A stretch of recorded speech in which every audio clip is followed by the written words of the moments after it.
안녕하십니까. 이주천TV의 이주천입니다. 자, 오늘 일요일입니다. 2025년 5월 25일입니다.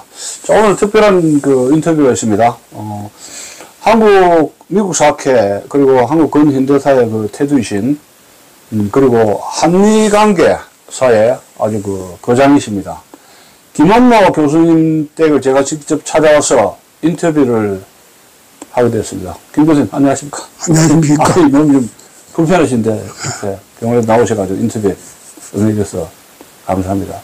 제가 고학들에게 이제 귀감이 되도록 이것을 자료로 이 육성을, 남기려고 하고 있습니다. 오늘날 정치 현실도 그렇고, 또 역사학계도, 대단히 어떤 잘못됐다 할까, 어떤 지식인들의 어떤 연구 방향 이런 것이 상당히 위기가 왔는데, 지난번 역사학을 공부를 하셨을 때 후회는 없으시죠? 어떻게 해서 역사학을 하게 되신 것부터 한번 풀어주시죠. 후회는 없습니다. 예. 어떻게 해서 역사학을? 저는 일찍부터 역사에 대해서 관심이 많았고, 예. 또 나아가서는 우리나라가, 대한민국이 어떻게 참 정통 자유민주주의 국가로 수립이 되었는가 하는 데서부터 출발을 했습니다. 6.25 사변이. 그때 몇 살 때시죠? 6.25 사변이 일어나면서 그 난리통에 일정한 곳에 붙여 살 수가 없잖아요. 이리 쫓겨다니고 저리 쫓겨다니고 아니라고. 예. 저는 고등학교를 졸업을 하지 못했습니다. 왜요? 저 졸업을 못했어요. 전쟁 때문에? 예. 그래서 저는 그때 임시수도 부산에서 대학 입학 자격 시험을 쳐서 합격증을 받아들고 서울로 올라와서 고려대학 사학과에 입학을 했습니다. 입학을 하고 나서 나는 과연 어떠한 대로 할 것인가 하는 데 대해서 한미 교섭사를 한번 해보겠다.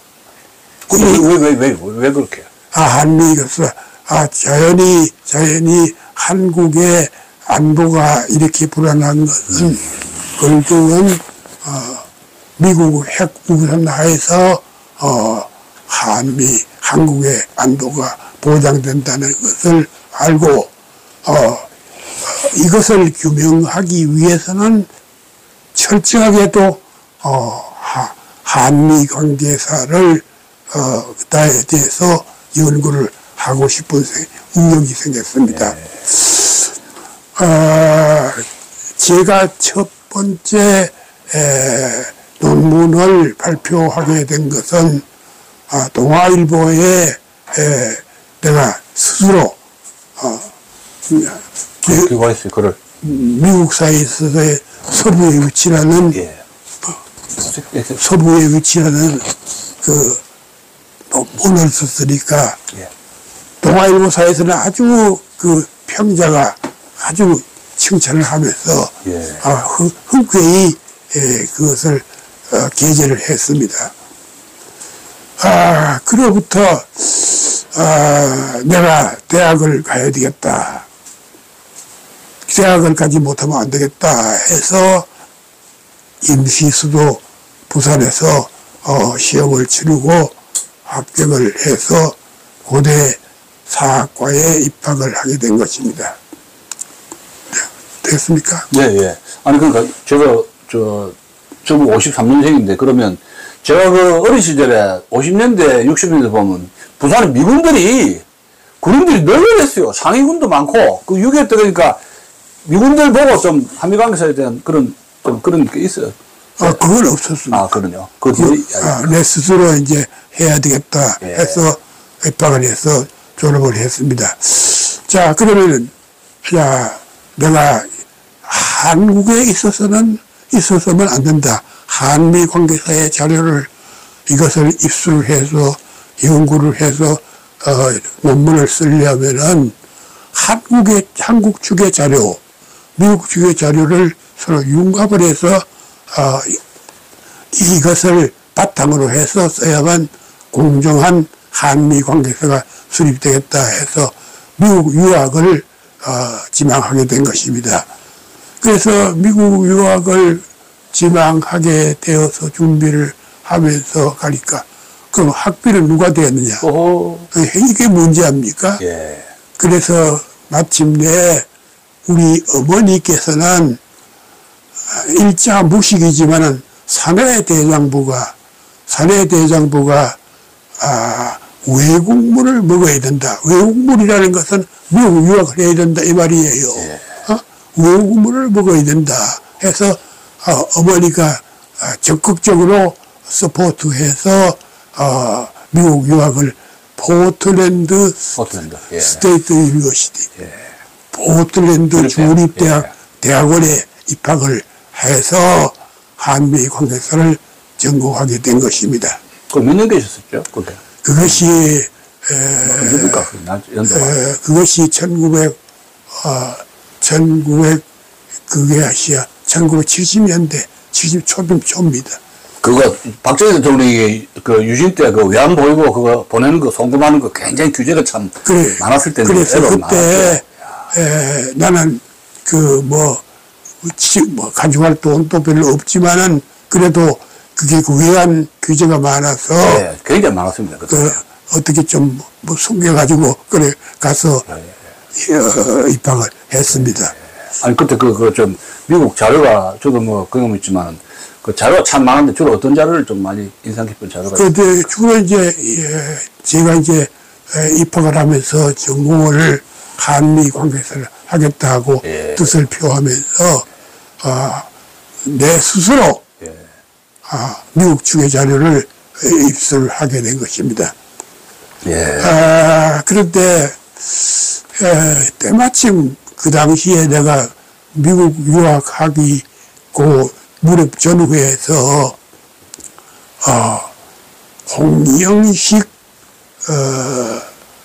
홍영식 문서를 발견하게 된 것입니다. 저 갑신정변. 네, 갑신정변의 주역인 홍영식. 홍영식이가 이제 조선 보병이사. 보병이사, 예. 보병이사라는 그 부단장이죠? 부단장. 홍영식이 부단장으로 알고 있습니다. 민영이가 단장이고요. 예, 그렇지. 예. 그러니까 이제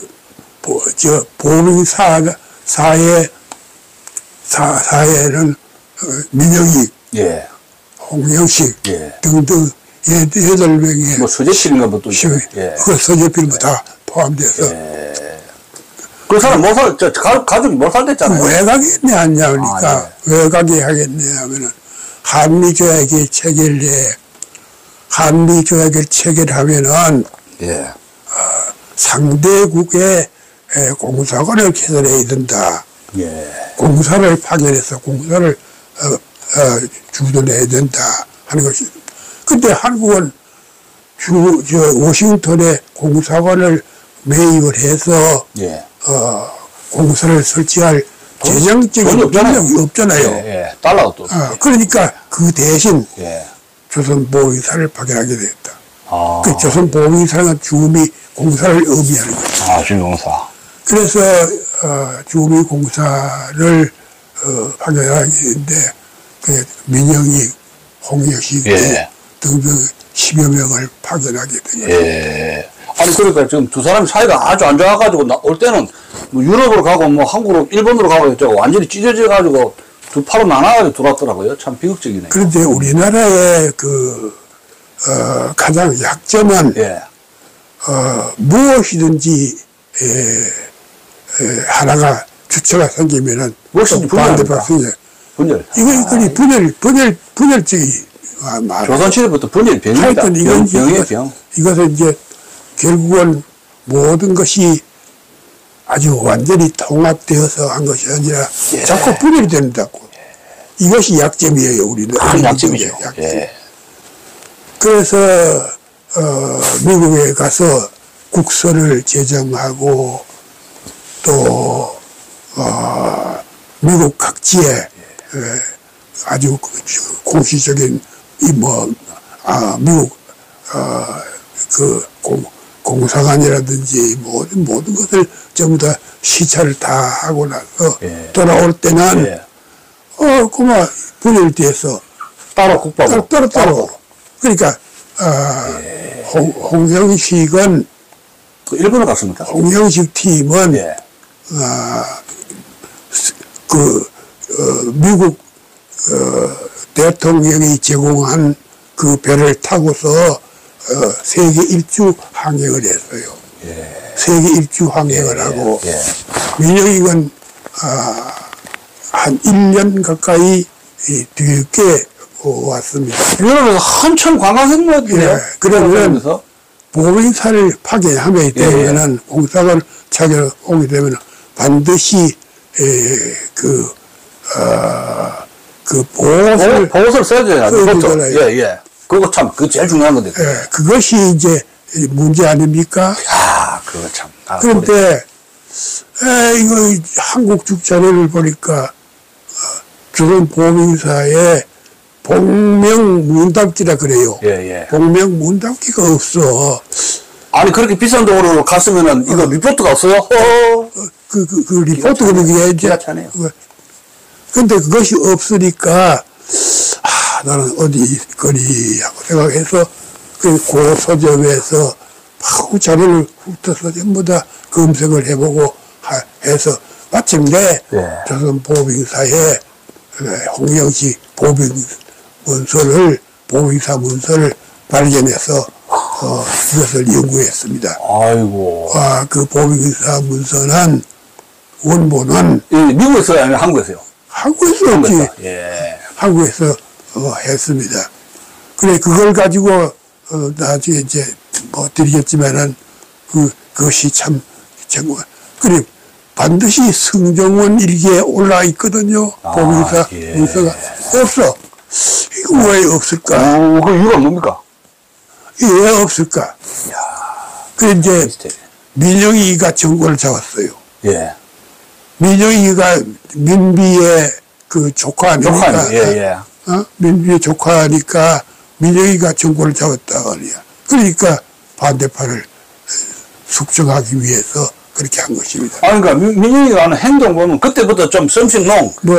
커피 저기, 예. 저 뒤에 있습니다. 뒤에 좀 한잔 힘드시니까 한잔 하고 가십시오. 예. 한잔 하고. 녹화니까. 예. 이거 손잡이.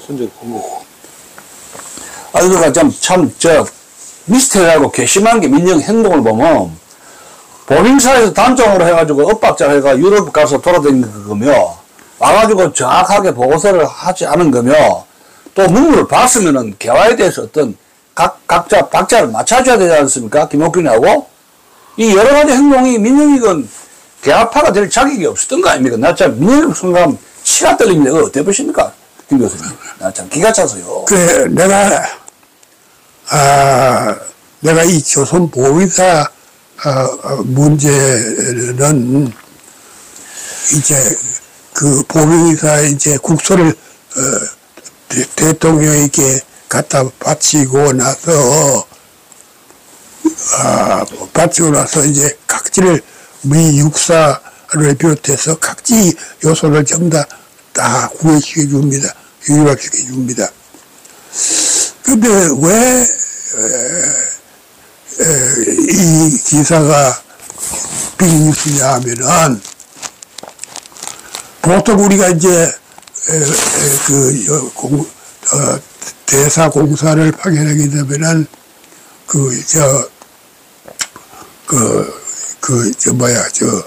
보고서 같은 것을 올리잖아요. 예. 그것을 한글 보고서를 했다는 것이 워싱턴 신문에 대서특필로 나와요. 한글로. 그래서 나는 그 한글 문서를 입수해가지고 전문을 번역을 했습니다. 그래, 번역을 해서 신문에 발표하고. 신문에 발표하시고. 잡지에도 발표하고. 아이고, 그거 큰일 하셨구나. 논문에도 발표하고. 다 발표했습니다. 그런데, 보고서에 한글 문서로 된 그 보고서를 한 것은 이것이 역사상 최초의 일입니다. 전부 한문으로 한문 쓰요. 한문. 예. 야, 그래 나 그 워싱턴의 그 신문을 원본을 다 입수해가지고 사진을 찍어서 전부 다 가지고 있습니다. 예. 그럼 나온 책이 한미 관계 교섭사입니까? 그 책이 태종이 기원이 되네요. 예. 그 책 어떻게 나오신 건지 참 박사학위 논문에 그걸 추가하신 겁니까? 그거 좀 박사학위 논문으로 그거 좀 말씀 좀 부탁드립니다. 그래서 이제 그러나 그것이 이제 하도 말이지 신기해서 참 홍명식의 아이디어가 아주 선진화되어 있다 하는 것을 느꼈던 것입니다. 아, 예. 근데 조선 보리사, 기록의 보리사 복명문답기에 의하면은, 예. 대통령이라는 말이 거기 처음 나와요. 예. 대통령. 예. 미국 대통령. 예, 예. 그러니까 미국 대통령이 말 안 해요. 중국식에는. 중국식 눈치를 보고서 말이지, 그 보고서에서는 대통령이 말 안 하고 달리 말하고 있는 그 내용 같은 것을 전부 다 거기다 기록이 돼 있어, 전부 다. 예. 그것을 기록해서, 나는 일약, 신문에 크게 났구만요. 저서를 집필해서, 책을 내게 된 거죠. 그 책도 많이 팔렸겠네, 그동안에, 그 책이. 예, 많이 팔렸죠. 아, 그러시구나. 그래서, 왜 해마다, 문공부에서, 왜. 학술상. 우수 학술상. 우수 저서상. 저서상. 장엽이라 해서, 그것을 2번이나 탔어. 아이고, 그 책 하나하고 또 다른 게 있습니까? 예. 그 다른 책은? 다른 책인데, 예. 같은 책인데, 같은 책인데. 근데 2번이나 탔어요. 아니, 좀 그 당시에 좀 100여 년 전인데, 한심한 게, 지금도 우리나라가 쉐시하는 후보자가 있듯이 중국 눈치 보잖아요? 네. 알아서 끼지 않습니까, 중국을? 가만인데도. 근데 그 당시에 100여 년 전에 중국의 눈치 굉장히 심하게 봤지. 그 문서에 어떻게 나오고 있습니까? 그거만 한번 다 기가 차서. 그래서, 예, 그거 좀 말씀. 결국은 이제 그 문서에서는, 예. 막 그런 정치적인 어떠한 좌우라든지 그런 이데올로기 문제는 언급이 없어요. 아, 그래, 이데올로기. 그때는 좌우가 없었던 시대 아닙니까? 이데올로기식 예. 언급이 없고, 예. 다만 한국이 자주 독립국가로서 중국한테 붙여. 최초로 이 한글 문서를 제정했다 하는 것을 강조를 했어요. 예. 신문이요, 이것이 톱 기사가 아니라 전면 기사야. 아이고. 넓은 젊은 기사 전부 다. 그래서 그만큼 관심을 가지고 취재를 했다. 하는 미국의 소위 언론의 보장, 언론 자유의 보장을 충분히 발휘해서 저술했다는 것을 알 수 있어요. 그 사진도 많이 컬렉션이 됐겠네요. 사진, 아스로 대통령한테 엎드려 절하고, 상투 이런 거 하고, 미국 신문에 나오고, 이거 돌아다니는 여러 가지 희한한 사람들이, 상경원은 원숭이 보듯이 그래 했던가 봐요, 그 당시에. 그래서, 그 당시에, 는 아직도 구습을 타파하지 못하고, 사모관대를 씁니다, 그게. 사모관대를 쓰고, 큰절을 또 하고 엎드려 아서 대통령한테 엎드려 절하고. 이거 참 보통 이제 악수를 하거든요. 악수를 하잖아요. 악수를 하는데 그만 큰절하고. 맞죠. 아프리카의 토인 완전히 그로테스크한 행동을 하니까 얼마나 웃었겠어요. 아이고 참네. 아니 그 책이 그러면 한미관계 교섭사는 박사학위 논문에다가 그 자료를 첨가를 하신 겁니까? 박사학위 논문입니다. 근데 굉장히 두껍던데 이만한데요? 근데 보통요, 일반적으로 예. 제가 들어봤는데. 박사학위는요, 예. 그저 써서, 그저 편의적으로, 지도교수의 사인을 받아가지고, 예. 학위를 받게 된 것이죠. 예. 나는 말이지요, 그, 박사학위 논문을 통과하기 전에 벌써 이미 다 완성했어요. 예. 그래가지고 책을 낸 것입니다. 나는 하도 감사해서, 청주에 청남대라고 있어요. 청남대? 예. 그, 박정희 대통령의 별장입니다. 별장이, 대통령 별장, 예. 근데, 우리 이제 며느리가, 거기 이제 청주에 이제 그 관광을 가서, 이래 이제 경내를 둘러보고, 2층으로 서서히 올라가 보니, 서가에, 바로 이제 말한 그 책, 예. 안미교수사에 그 책이, 내 책이 예. 거기 꽂혀 있더라 이거야. 오, 노란 발기입니다. 이것은 뭘 말하느냐 하면은, 박정희 대통령이, 상당한 독서가네요. 박정희 대통령이요, 이야, 처음 본 이야기인데. 산업화 운동에, 미래 비전을 가지고 있는 분이거든요. 예. 산업화가 어떻게 됐어요? 박정희가 한 거지. 그렇잖아요. 네. 그걸 할 때 내 책을 많이 참조를 했다 하는 것이 증명이 되는 거예요. 그래가지고 그 사진을 우리 며느리가 찍어왔는데, 그것이 대단히 참, 참조를 많이 했다는 것을 입증이 되고 있어요. 아니, 그러니까, YS 이후에는 대통령들이 책을 안 읽어요. 예. 나라 큰일입니다. 참. 들어보세요. 그래, 이제, 우리가요, 산업화를 하려면요, 예. 자본입니다. 자본은 달러입니다. 달러. 우회가 필요하단 말이에요. 자본. 자본이 있어야 될 거 아닙니까? 예. 또 그러면 이제 산업화를 하겠다는 주체자의 끈질긴 노력, 기술이 있어야 되죠. 기술이 뒷받침돼야 될 거 아닙니까? 그런데 우회화를 뭐 얻을 길이 없잖아요. 하도 답답해서 서독에 예. 간호원 또 광부 예. 그때 아마 각각 한 500명 정도 단위로 이것을 모아서 그것을 재원을 삼았다 이거예요. 예. 자원으로. 보증이죠. 보증, 그죠? 그 노동력을 보증으로 해서. 그래서 그 돈이 산업화의 기본적인 자금이 된 거예요. 자, 그러면 박정희가 내가 한번 독일을 한번 가보겠다 하니, 독일 갈라니 대통령 전용기가 있어야 말이지. 그때 그게 없었구만요. 그 눈치를 알고 서독 총리가, 대통령 전용기를 하나 보내서, 예. 그 타고 왔다 갔다 말이에요. 그 박정희가 내리자마자, 다른 대통령 후에 갈 필요도 없이 말이지, 내가 말이지, 온 것은 미국의 아우트반 고속도로를 가보고 싶다. 그래서 이제 고속도로 드라이브를 해요. 예.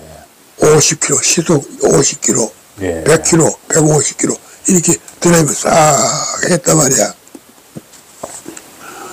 싹 해서 200km 가까이 돼가서 싹 해가지고, 대통령이 말이야, 아우토반 바닥에 엎드려서, 손잡고 엎드려서, 우는 거예요. 대통령이, 그래, 아우토반 막 치면서 말이지, 우는 거라. 예. 왜 그러냐? 우리도 고속도로를, 경부 고속도로를 나와야 되겠다 하는 결심을 가지고 눈물을 흘렸어요. 그래서 돌아와서 이제 자기가 이제 대통령이 직접 경부 고속도로를 놓는 설계도를 자기가 직접 그래서 10개국을 나누어서 고속도로를 놓는 계획을 세우니까 아무도 말이지 이 고속도로 놓는 것을 반대하는 거예요. 돈 많은 사람들이 말이지 유람하기 위해서 하는 것이지 그게 무슨 소용이 있느냐 반대하는 것입니다. 그래서 이것이 아무도 찬성하지 못하는 판에 현대건설의 정유역만이 아이 좋습니다. 그게 뭐 돈 얼마 안 듭니다. 할 수 있습니다. 하고 정주영이가 아주 솔선수범 거예요. 그래 경부고속도로는 박정희 플러스 정주영이가 서로 합작이 돼서 건설되었다 하는 것을 강조하고 싶습니다. 지금 그 당시에 30대 아닙니까? 그죠? 김 교수님 그 당시에 한참 지금 박사학위 따시고 이제 강사 바로 학위 따시고 바로 다음 부대 가셨습니까? 그 뒤에 뒤에 가죠. 예. 저는 아주 어릴 때 60년대랑 국민학교 때인데요. 그때 뭐 아무것도 모를 때인데 에르하르트 대통령이 수영 비행장으로 해가지고 시청합할 때 굉장히 영어는 비가 와가지고 독일 깃발 듣고 한국 깃발하고 막 쫄딱 비 맞고. 그때 언제입니까? 제가 국민학교 5학년 때인데 65년 에르하르트 대통령이 부산 수영관에서 시정학까지 30만 명 정도 동원됐어요. 초중고 대학생들이 해가지고 막 학교 휴강하고 막 지어 흔드는데 비가 왔어요. 30분 폭이 쏟아지면서 했는데 환영을 했는데 에르하르트 대통령이 환영을 해가지고 감동을 한 모양이더라고요. 그 유명한 일화가 있어요. 에르하르트가 한국에 그때 온 이유가 뭐예요? 이제 차관 주고요. 차관. 이제 제2외국어. 중학교, 고등학교를 제2외국어에 독일을 채택했습니다. 그 대신 마르크 원조해주고요. 그래 히트 쳤죠. 제가 지금도 기억이 생생하게 국민학교 5학년 때입니다. 에르하르트, 예. 맞아. 그 에르하르트가 박 대통령한테 한국 당신 고생하지 말고 결국 일본하고 손잡아서 경제협력하라 해가지고 너무 이야기했어요.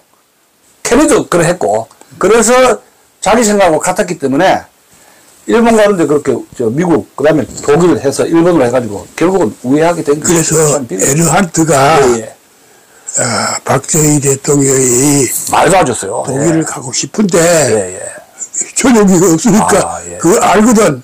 그러니까 에르하르트가 지시를 했어요. 우리나라 그 경제성장 은이라 그래 에르하르트 대통령이야. 근데 에르하르트가 우리나라의 경제 개발에 큰 공로자지 사실은. 굉장히 도와줬다 그래요. 기본적인 좋은 기본 프레임 이 소득 마르크가 시드만이 되는 거 아닙니까? 달러가 아닙니다. 저도 기록을 봤는데 참 안타까워요. 그래서 이제 나중에 일본 자금 들이고 미국이 도와주고 뭐 그렇게 독일, 일본, 미국이 도와줘서 우리나라는 근저화된 것이죠. 그래서 이제 그래서 박정희 대통령이 또 하나 경제 개발 올리는데 자본이 필요하거든. 대일 청구권 자금이 있잖아요. 그래서 그걸 팔았다. 그걸 말이지 한일 관계를 정상화하기 위해서 하는 조건으로 대일 청구권 그때 아마 4억 될 거야 아마. 총 합쳐서 유상무상 합쳐서 8억으로 제가 알고 있습니다. 나머지는 차관이고. 차관으로 합쳐서 총네. 근데 그게요. 기본적인 산업혁명. 시드만이요. 자금이 된 것이야. 그때 박정희 대통령을 말이지. 친일파라고 말이지. 대모를 이명박 대통령도 마찬가지로 고대 있을 때도 그렇고, 이재호한 사람들하고 64년 64 사태, 한일회담 반대 데모, 64년도 엄청나게 했잖아요, 1년 동안에. 그때 말이지, 결국은 나라를 팔아먹었다. 나라를 팔아먹었다. 이 정도로 말이지. 아니, 그럼 그 50년대 이승만 정부 때 한일 관계 이게 왜 타결이 안 됐죠? 그 참 그 이승만 대통령이 그 마지막에 그거 마무리를 못 지었지 않습니까? 이승만 대통령이 예. 하지 못한 것은 한 가지밖에 없어요. 뭡니까? 자금이 없잖아, 자금이. 그 한일 관계 타결, 자금이 없는데 한일 관계 타결을 왜 못 하신 겁니까? 이승만 대통령이. 참 안타까운데. 그것은 내 생각으로는 그때 해방된 지 얼마 안 되니까, 아직 반일 감정이. 미국과의, 일본과의 서로의, 한일 관계가 저거 되면은 친일파는 뭡니까? 친일파는 모이기 쉽잖아요. 예. 그런 아마, 정치. 그래서 주저할 것 같다. 정치 형편이 예. 이해한 것이라고. 우리나라 친일파벌 하면 벌벌벌 떨어요. 뭔지 모르고요, 그냥. 이마트 쪽에 가면은, 친일파 물건 안 산다 해가지고, 이마트로 해가지고, 그러면 또 통해요, 그게. 참, 나라 참 큰일입니다. 예. 그래서, 내가 참, 한미 관계사를 전공하는 것을 잘했다고 자부하는 것은 예. 바로 청남대에 예. 그것을 꽂아놓고 참조했다는 것을 내가 말이지 확인을 해서 하나는 흡족합니다. 예. 아니, 그때 한미관에서 고책 말고 뭐 후속편은 있었습니까? 아니면 그걸로 끝났습니까? 후속은 계속 있었죠. 계속 있었죠, 뭐. 그 후속편으로? 예. 예. 저희들 제가 아마 학교에 있을 때, 김 교수님 그 책을 제가 서평으로 쓴 거 기억나시죠? 제가 서평 썼습니다. 1차 그 책을. 그랬어요? 해서 학회에 실렸어요, 그거. 그래서? 미국 사학회에, 해고에 서평으로 해가지고. 그래, 본 거라. 기억나실 겁니다. 제가 보내라 해서. 예, 뭐 그때 벌써 한 15년, 20년 전, 뭐 10년 넘었죠. 맞습니다만. 그러면 그 이후에 우리 강만희 교수님하고도 같이 동기겠네요? 강만희 교수님. 마산. 입학은 1년 앞서 했고, 강만일이가. 예, 나이 한 살 많구만요. 졸업은 같은데, 졸업. 예. 그거는 정통 한국 사만 하고, 예. 이제 참 제가 보니까 한국 사시는 분들이 좀 더 동북아라든가 세계사 쪽으로 좀 폭넓게 공부를 하면 좀 넓게 좀 시야가 넓혀질 텐데, 참 안타깝더라고요. 그런 일이 좀 많습니다, 좀. 네. 예. 그게 강만길 교수는 분단 시대의 역사인식. 그거 많이 팔렸으면 그거 많이 저도 읽었습니다. 학부 시절에. 이 책을요. 예. 대학생을 비롯해서 지식인들의 필독서가 됐어요. 아주 빅하게. 예. 예.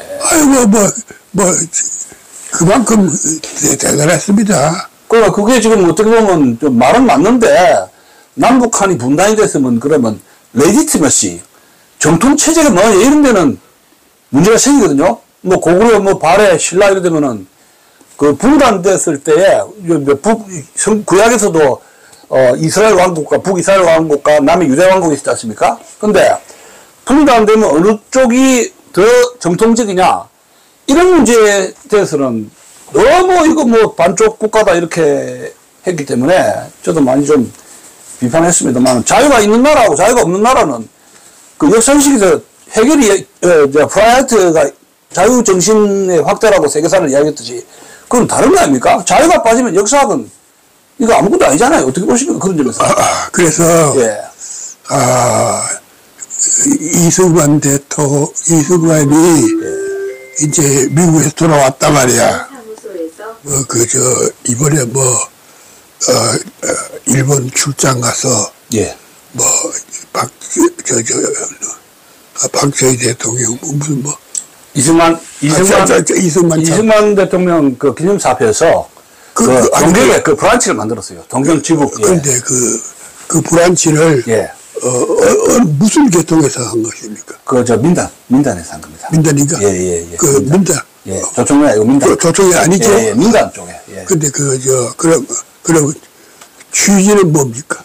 그러니까 이제 이승만 정신을, 그 독립자주 정신을 이제 우리나라뿐만 아니라 교포사회도 알려서 이제 자긍심을 가지고 또 이제 한일 관계는 자유민주주의 체제가 가치 동맹으로서 같이 갈 수 있지 않느냐 해서 이승만 대통령이 완결하지 못한, 매듭을 짓지 못한 한일 관계, 그것을 위해서 우리 교포와 우리 이승만 대통령 기념사 앞에서 서로 노력하자 이렇게 했었습니다. 좋습니다. 예, 예. 내가 말이죠. 그리고 한마디로 말하면 그것은 이승만 대통령이 정통 아이덴티티, 정통 대한민국을 자유민주주의를 수립을 했다 하는 것으로 귀결되는 거 아닙니까? 예. 그것을 입증할 수 있는 자료가 뭐냐? 자, 이승만 대통령이 이제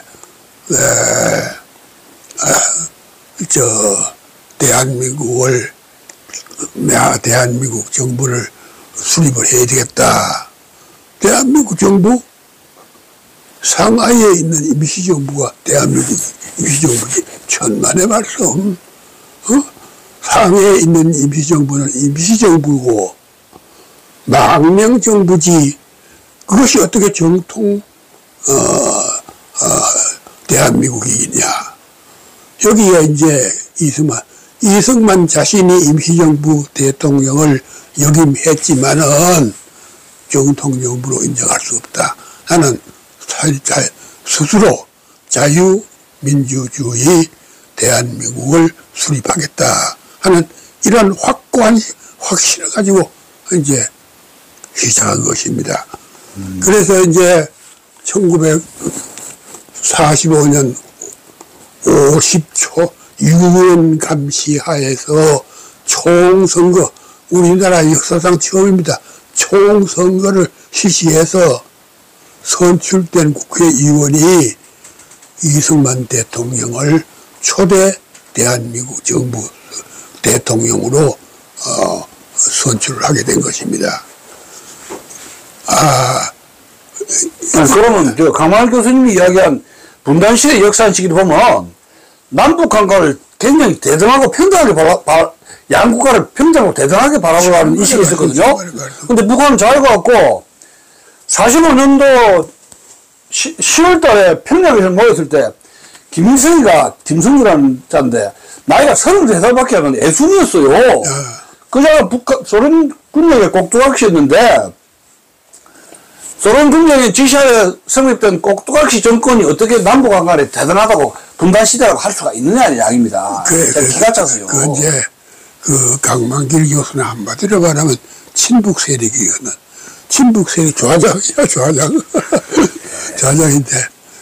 그래 이제 대한민국 정부를 유엔 감시하에서 50총선거에 의해서 선출된 당당한 대한민국 정부의 대통령이다 하는 것이 그것이 입증될 수 있는 자료가 발견돼요.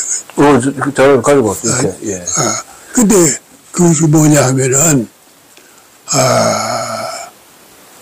그 대한민국 정부 수립을 하는데 메가더 극동문 사령관이 그 사령관을 초청을 해요. 예. 초청을 해서 아이고 참 나는 말이지 새로운 대한민국 정부를 수립하는 데 있어서 가장 불안하게 생각하는 것은 안보다. 예. 북한이 언제 저 남침을 해올지 모를 안보다 하는 것을 걱정을 하니까 메가더가 염려하십시오. 저희가 적극적으로 수호하겠습니다. 유엔 감시하에서 선출된 그 50선거에서 선출된 대통령님을 우리는 아주 안심하게 보호하겠다 하고서 수호하겠다 하고서 약속을 하게 된 것입니다. 보통 우리가 이제 메가더 장군이 인천 상륙 작전에 의해서 초반 전선을 뒤엎고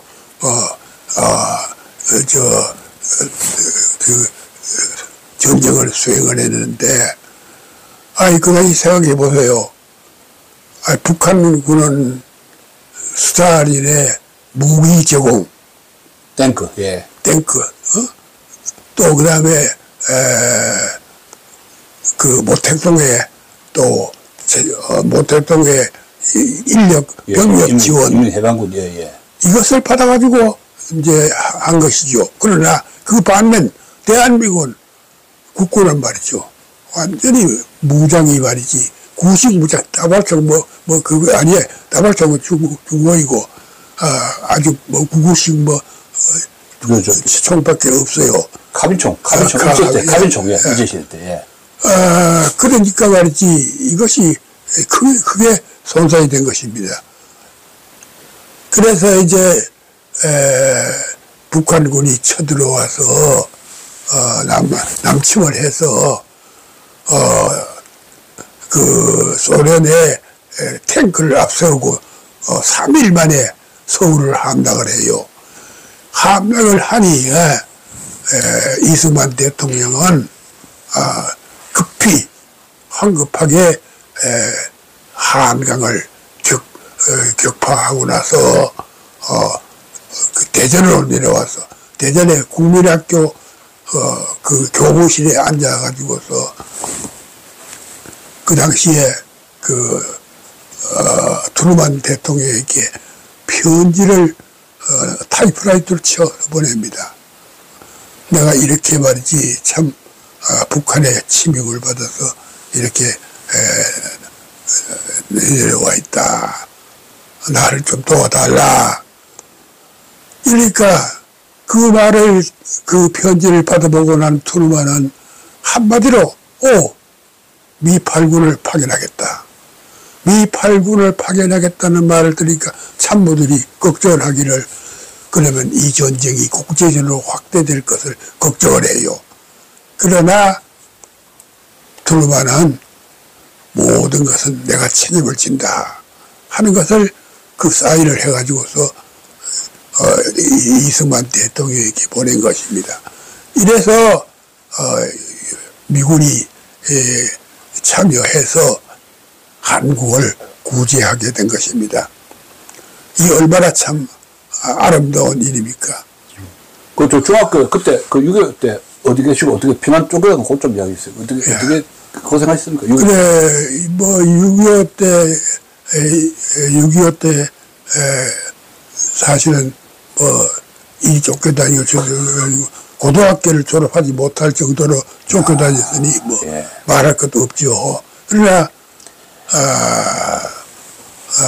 나는 대학 입학 자격 시험을 쳐서 합격을 하여서 대학에 들어온 그러한 노력을 해서 대학에 입학을 하게 된 것입니다. 그러면 지금 한미관계 교섭사 이후에 제가 청운학회 제가 전화 드렸을 때 이강수 관계 청운학회도 만들어지고 그 책도 많이 내셔서 제가 이강수 그 자료를 보고 좀 저도 충격을 받았거든요. 그 책 이강수를 중심으로 해서 청운학회하고 우리 김 교수님 활동하시고 책 쓰시고 그것 좀 소개 좀 시켜주십시오. 제가 많은 분들이 모르는 것 같아요 아직도. 예, 그거 좀 예. 굉장히 특이한 건데요. 청운학회에서 이제 내가 하게 된 것은 결국 난 이광수는 친일파다. 내가 친구나 모든 일반 국민들 사이에서 내가 청운학회에 관계하고 있다 하는 것을 얘기하면은 아유 친일파다 이렇게 한마디로 박습니다. 그러나 그 춘원은요 면전 복배입니다. 면전에서는 친일, 돌아서면은 항일 독립운동, 면전 복배식으로 하게 된 것입니다. 그래서 결국은 말하자면은 춘원학회의 내 정신은 그 제목은 영마루의 구름입니다. 영마루의. 예. 제가 지난주에 봤습니다. 예. 영마루의 구름. 왜 영마루의 구름이냐? 2,000페이지 넘더라고요. 왜 영마루의 구름이냐? 영마루가 뭐죠? 영마루가. 그때 들어보세요. 예. 영마루의 구름. 왜 영마루의 구름? 한겨레 책을 보면은 다른 사람 독자들은요 한마디로 말하면 왜 역말 왜 구름이냐 무슨 뜻이냐 나한테 자꾸 추궁합니다. 그래서 뭐냐 하면은 이광수는 한평생의 소원이 항일 자유독립을 예. 그의 지상 목표로 삼아서 노력을 하고 또 우회라는 그 수양동회죠. 수양동회. 수양동우회라는 소위 그런 학회를 만들어서 하는 것인데 저 한겸남도에 부전고원이라는 데 있어요. 부전고원. 부전고원에 그 전망대에 가면은 앞에 전망대 앞에는 이제 울타리 같은 것을 쳐놓은 전망대에서 보면은 아이고 구름이 잡힐 듯 말 듯 구름이 지나가요. 예, 상당구만요. 구름을 잡는다는 것은 항일 독립운동이요. 잡히지 않게 돌아가는 거예요. 그래서 내가 이광수의 한평생의 독립운동은 그런 소위 성사되지 못하는 하나의 상징물로서 영화로의 구름이라 이렇게 책명을 붙들고 그 책이요 1000페이지가 넘습니다. 예, 1000페이지가 넘어요. 그래서 그것이요 화제거리가 되었습니다. 그 당시에. 예. 그러면은 그거 또 산업화하고 또 두꺼운 책들 좀 소개 좀 더 해주십시오. 몇 권 쓰신 거 있지 않습니까? 예. 저한테 보내준 거. 그 책 또 좀 두세 권 좀. 그래 이제 영화로의 그룹을 책을 내고서 예. 한미 관계사에 관한 책을 여러 권 냈습니다. 예. 한미 관계사에. 그 마지막으로는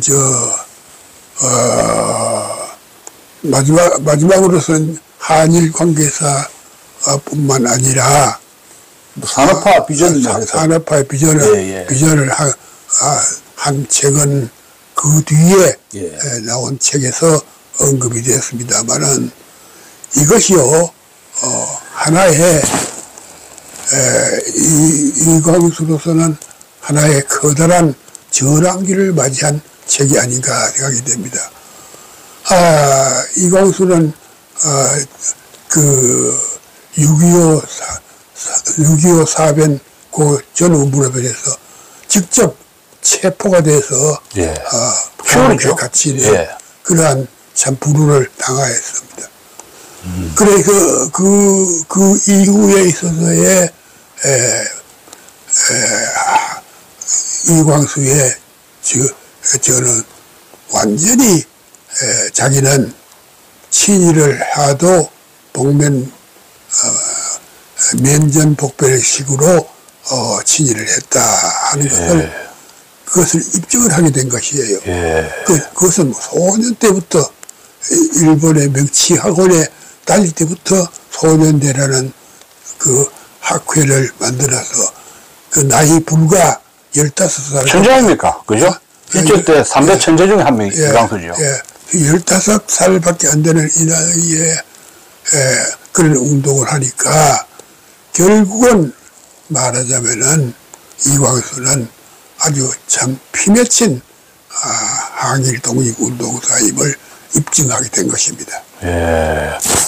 그리고 지금 그러니까 이광수 윤초 책도 많이 가지고 계시더라고요. 그것도 좀 알았어. 우리나라 친일파 일제시대 친일파는 이제 확실한 친일파가 있고 또 이제 이중으로 해서 독립운동하고 이제 밤에는 독립운동 낮에는 또 친일 행동해서 민족을 구하기 위한 어떤 방법의 차이 다양하게 봐야 되겠구만요. 예, 윤초 같은 경우도 연구라든가 논문 발표가 많이 안 되고 있거든요. 참 불행한 이야기인데요. 우리나라 학회의 동향이 참. 윤치호는 그 일종의 재벌이거든요. 예. 사실 그 당시에 재벌을 가라는 것은 윤보선 대통령과 자질 관계입니다. 예. 그러니까 윤보선 대통령이 조카가 되고 윤치호가 이제 아재비가 되는 이런 숙질 관계예요. 숙질 관계. 숙질 관계이지만은 확실히 윤치호는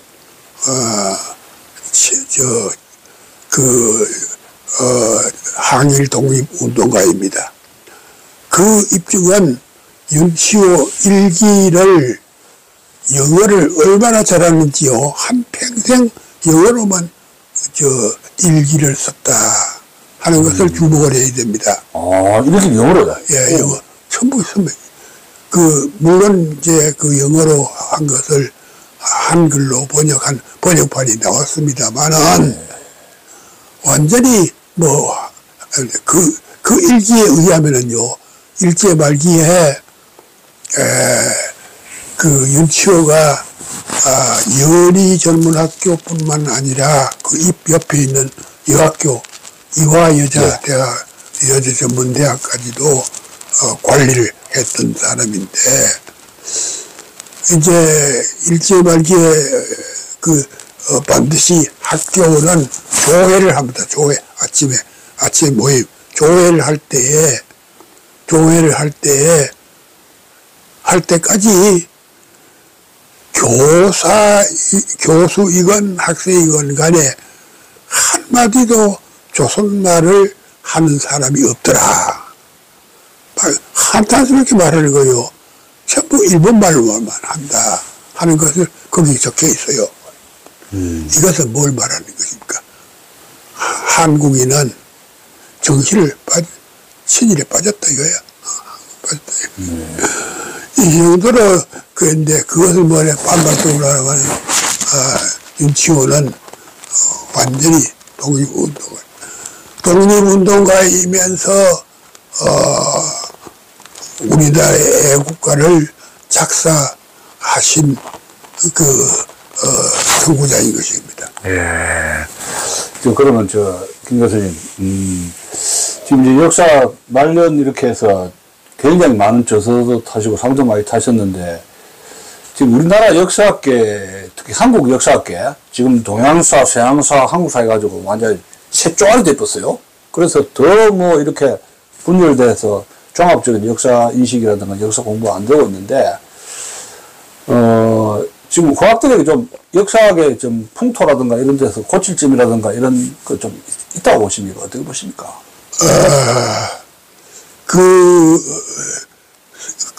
각파의 분열의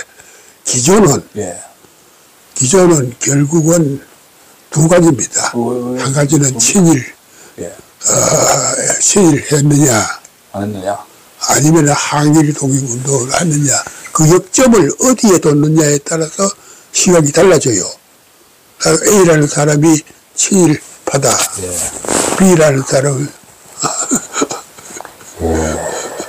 아니, 우리나라 한국 사학계가 100년 전에 한일 독립운동사 그런 트라우마라든가 이 프레임에 묶여 있잖아요. 역사 연구가. 그렇지. 그러니까 이게 political weapon, 정치 무기화 된단 말이에요. 정치권이 이용당하고.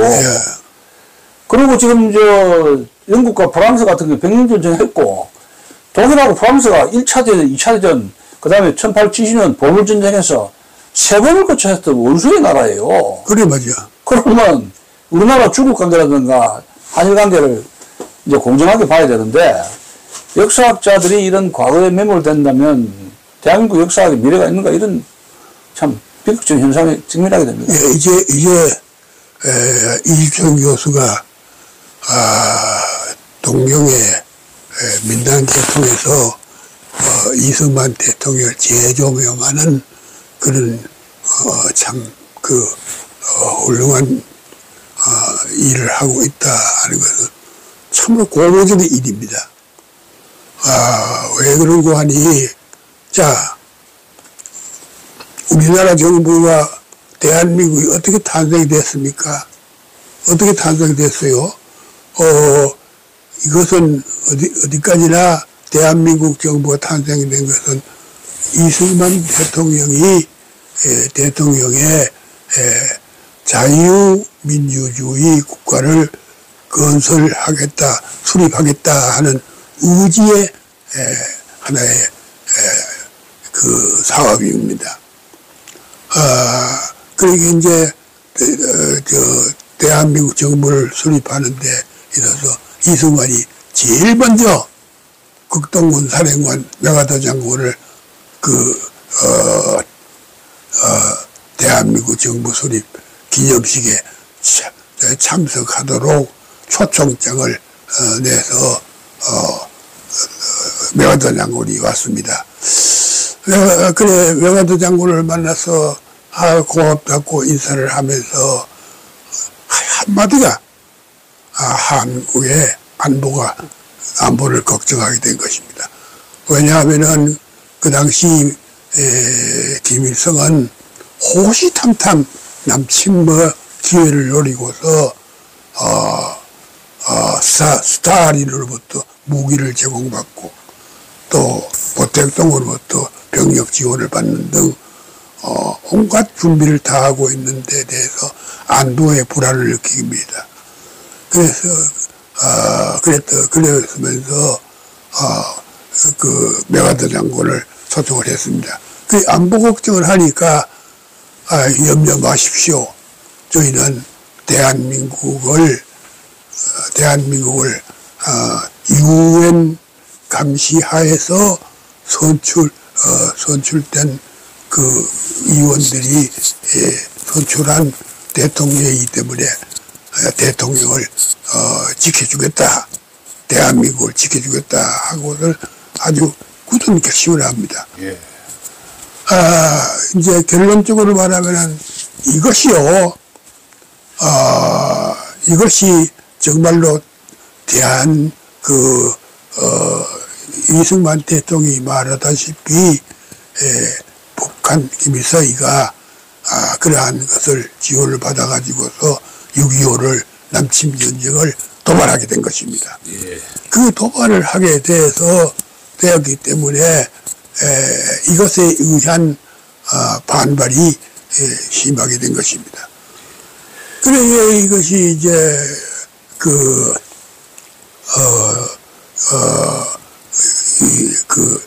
명하도 장군은 자기가 직접 그 당시에 다구도 전투를 할 때까지마도 그 낙동강 지원선이 허물어지고 직전까지도 형편을 봐서 완전히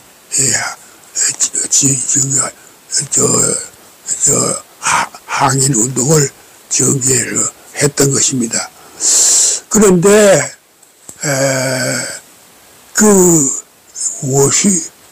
명하도 장군이 약속한 한국의 안보를 보장하겠다는 이러한 약속을 과연 지켜졌느냐 하는 것입니다. 그것이 바로 인천 상륙작전을 명하도 장군이 진두 지휘를 하면서 직접 앞에서 진두 지휘를 하면서